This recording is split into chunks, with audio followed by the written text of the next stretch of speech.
eu me esforço muito para que isso nunca aconteça comigo. Por quê? Porque eu entendo que as pessoas ainda têm que ter esperança nos políticos, né, Juninho? Tem que ter esperança. Então, se você conseguir levar, eu já estou praticamente 20, são 16 anos de 17 anos de mandato, né? Mas eu tenho mais 5 anos de vida pública, então já 22 anos. Então, se eu conseguir levar isso aí para mais até o final desse mandato, vai para 25 anos.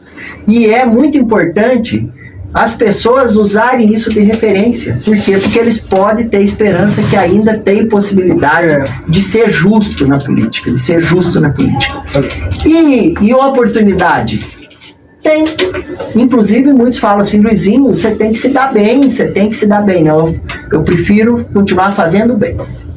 Eu acho que eu estou bem assim e Deus tem me abençoado assim. E amanhã depois, mas se acabar o mandato? Se acabar o mandato, eu vou voltar para a minha vida real. Vou estar um pouquinho melhor do que quando eu entrei. Já estou melhor do que quando eu entrei. Porque algumas coisas eu já consegui fazer. Pouco, mas eu consegui fazer. Então, assim, já automaticamente, com essas oportunidades, eu já melhorei a minha vida. E agora eu me esforço para melhorar a vida das pessoas. Consigo de tantos? Não, porque é tanta demanda, tanto. Mas hoje, 6 horas da manhã, eu estava atendendo telefone. E entre as 6 e 6:30 da manhã, hoje eu resolvi 2 casos graves de saúde, que as pessoas precisavam de apoio, mas que as pessoas às vezes têm tanta humildade, tanta dificuldade, passando um momento tão difícil, que eles não sabem a quem se apegar, aonde se apegar. E não é passar em fila na frente, não é isso. É ir lá estender a mão e falar assim, não, o caminho que tem para se seguir é por aqui. Hoje nós fizemos isso de manhã. E isso daí me dá satisfação, me dá prazer. Por quê? Porque hoje são eles. Amanhã pode ser eu, pode ser alguém da minha família, pode ser um amigo, a gente nunca sabe. Aqui em Vilhena, nesses mais de 40 anos que eu moro aqui, Julinho, você também,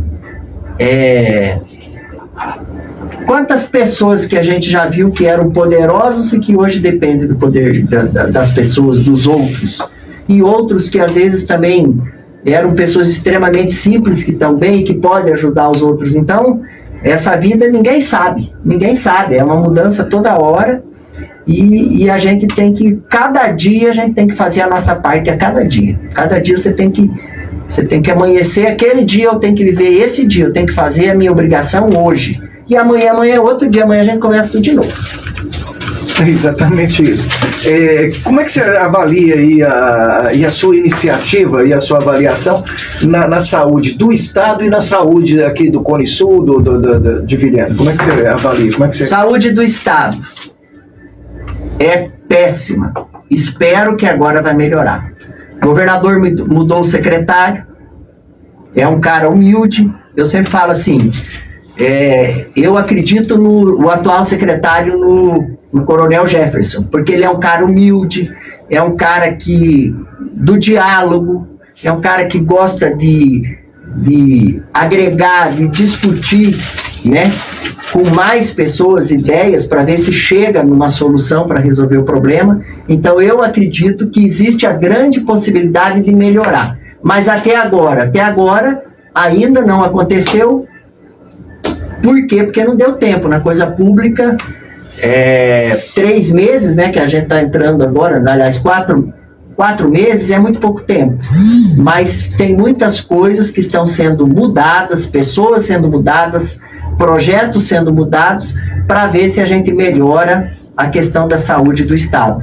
Mas eu posso afirmar que eu pelo tempo que eu estou na vida pública, né, eu não vi a saúde tão ruim quanto estava. Então, tenho fé que vai melhorar. E o que eu estou falando é porque, quando o paciente é do Estado, como que funciona o atendimento de saúde pública? O morador é lá de Pimenteiras, ou aqui de Vilhena, ou lá de Chupinguaia. Então, ele está sofrendo de dor, muita dor, está correndo risco de morte. E daí, como que funciona o procedimento? Não, você vai para a regulação. O que é a regulação? A regulação é um computador que não tem coração, não tem sentimento, não sente dor, não conhece ninguém, não conversa com ninguém. Aí você manda um documento, o problema da pessoa, e alguém lá cadastra aquela pessoa numa fila. Só que tem casos e casos. Tem casos extremamente graves, tem casos mais a menos. Isso. E aí um sistema eletrônico não consegue atestar isso. E aí entram as pessoas na fila. Se nós sair daqui agora e ir ali no hospital regional, eu tenho quase certeza que vai ter paciente ali 30, 40, 60 dias esperando a regulação do Estado. Júnior, é interessante o jeito que ele pensa sobre essa regulação, que eu também, eu doido para criticar, nunca consegui ver dessa forma também, para ver se melhora a regulação. E a regulação é isso, não tem sempre... Tem que ter a regulação, sim, para organizar o sistema. Eu não sou contra a regulação. Agora tem que ter o atendimento. Não adianta nós regular um paciente... Tem que ter a humanização da regulação. Porque eu não tenho e aqui nem dá porque é um vídeo, mas se eu tivesse liberdade no vídeo que eu recebi, que depois eu vou mostrar aqui em off para vocês, de uma senhora hoje, que eu recebi hoje de manhã, esse caso que eu falei, cara, é desesperador, chega a me arrepiar. Uma senhora que trabalhou a vida toda, agora está com câncer, e não sabe para onde vai, como que faz, como que vai, assim, entendeu? Aí... Por quê? Porque ela é uma paciente de outro setor, de outro hospital, então não é nem do município nem do estado. Só que no desespero a pessoa vai para o município, a pessoa vai para o estado, tem que ir para o hospital do amor, mas tudo isso cada um tem uma regra. E aí quando eu falo, quando a pessoa que é muito humilde, que já está doente, ela não sabe dessas regras, ela não sabe como acessar isso. Então é aonde que a gente, às vezes, pelo conhecimento que a gente tem de outros casos, a gente acaba ajudando essas pessoas nesse apoio, de falar, não, a senhora tem que pegar esse caminho. Então isso é muito triste. Eu tenho exemplos, por exemplo, a pessoa quebra uma cravícula não é um caso grave de saúde, ele é alta complexidade, mas ele não é uma coisa tão grave. Isso. Mas só que se a pessoa ficar internada 60 dias no hospital esperando uma cirurgia, pode ficar grave, pode morrer de infecção hospitalar. Eu já vi pessoas que entraram com problema de cravícula e que saíram com as costas, com as nádegas, né? Nádegas, eu nem sei de onde é a palavra, é bunda mesmo. Toda machucada, cheia de ferida. Mas aí depois foram ver que a pessoa tinha diabetes, aí aquelas feridas já não sararam mais. E o problema era outro, era simples, diante do problema que se tornou. Então vejam só, assim, a preocupação que a gente luta de todo jeito, luta, e a gente não avança. Então, e você falou desse secretário aí, o Corujão é muito Bolsonaro, né? E eu também, eu sou Bolsonaro e tal, beleza, da direita e tudo. Olha. Mas o que você falou, você está coberto de razão. Eu cansei de falar pro Corujão. Quando escolhemos o Bolsonaro, que a gente quer, Júnior, um presidente que tenha diálogo com a Câmara, com o Senado, com o Judiciário, que ele converse com isso, não é isolar e olhar para o próprio umbigo. Então, esse foi o grande problema do Bolsonaro. Ele queria governar sem conversar e sem ter diálogo, deputado. Então, você está falando desse secretário aí, você pode ter certeza que ele vai fazer uma grande coisa na saúde mesmo, por conta disso que você está falando aí. Exatamente, eu acho que... Parabéns. Como é que é o nome do cara? Coronel Jefferson. Coronel Jefferson. Totalmente diferente do fake Máximo, do Fernando Máximo. Vamos fazer uma entrevista com ele no Norte Brasil, com esse futuro coisa aí que vai funcionar. E o município, como é que você está vendo a situação de saúde do município? Então, a questão do município, a situação da saúde do município, se você for comparar com saúde de alguns outros municípios e do próprio estado, a saúde de Vilhena era boa. Mas a gente falar que a saúde de Vilhena era boa, com algumas dificuldades que tem, também não consola ninguém. É até ruim a gente falar isso. Então é assim, eu não estou falando que que era perfeita, mas em relação a muitas outras secretarias de saúde de vários municípios do estado e a do próprio estado, então a saúde de Vilhena era boa, porque ela é gigante. A saúde de Vilhena é gigante. Além disso, nós temos que atender os municípios do Cone Sul e do norte do Mato Grosso. E não tem como negar atendimento. Não adianta o prefeito, qualquer prefeito vir falar, não vou atender o paciente, ele é obrigado a atender. Senão vai ser omissão de socorro, vai responder. Verdade. Então ele tem que atender. E nós temos toda essa responsabilidade sobre o município de Vilhena. E isso pesa. Quando a gente pega a ajuda que a gente recebe de fora, para Vilhena é muito pouco. É muito pouco. Se nós pegarmos o histórico, por exemplo, dos repasses que a gente recebe para Vilhena, do próprio estado, porque quando você não faz essa saúde dessa região aqui de média para alta complexidade, automaticamente quem tem que pagar é o estado. E o estado paga. Ele paga, ele faz a saúde dele da forma que consegue fazer, faz. Só que quando Vilhena faz, Vilhena não recebe. Hoje nós temos do estado, do meu conhecimento, tirando esses convênios que teve para o Covid e tudo, nós só temos repasse da UTI. Que a UTI, ela é de responsabilidade do estado, ela é alta complexidade. Nós conseguimos trazer isso lá no passado, no meu primeiro mandato. Eu era deputado estadual, o Rover virou prefeito, e nós conseguimos, juntamente com o Ivo Cassol, trazer a UTI, que graças a Deus trouxemos e salvamos milhares de pessoas até hoje. Mas só que a UTI foi uma iniciativa meio que na época sua também, né? Totalmente minha. Nós fizemos uma campanha com a imprensa, pegamos um baixo-assinado de mais de 40 mil assinaturas, tivemos esse compromisso para apoiar o Zé Rover como candidato a prefeito na época, no primeiro mandato, e graças a Deus com o governador Cassol na época nós conseguimos implantar. Então, só que o estado então paga essa despesa da UTI. Só que quando paga da UTI, tem o pré-UTI e tem o pós-UTI. Aí não paga. Porque o paciente às vezes chega ali, não é o estado que está pagando. Quando ele vai para dentro do UTI, daí é o estado que está pagando. Quando ele sai da UTI, o estado deixa de pagar. E o município tem que pagar tudo isso. E isso é caro. O pré e o pós. O pré e o pós. Então, assim, agora você falar para mim, que eu acho que você quer saber isso, como é que eu vejo hoje a questão da terceirização da saúde. Se o poder público tivesse a autonomia que tem uma OS, uma empresa, que uma OS é uma empresa. Esse nome, organização social... Aprendi isso com o Júnior. Isso daí não existe. É uma empresa, porque ela não é sem fins lucrativos, ela lucra sim. Porque lá tem gente que ganha salário para ser diretor, tem gente que ganha salário para ser isso, tudo é pago. Aí o que acontece? Se você pode fazer a saúde pública com o servidor público, porque a culpa da saúde no IBEM, muitas vezes, não é do funcionário, não é do servidor. Eu conheço gente que trabalha no hospital há 40 anos, limpando o chão. Eu conheço uma senhora que, inclusive, não vou falar o nome, mas é uma pessoa que eu tenho muita proximidade, é da minha igreja. Hoje ela está com câncer e ela, mais de 40 anos, trabalha no hospital, limpando o chão. E está acometida de um câncer. E está trabalhando.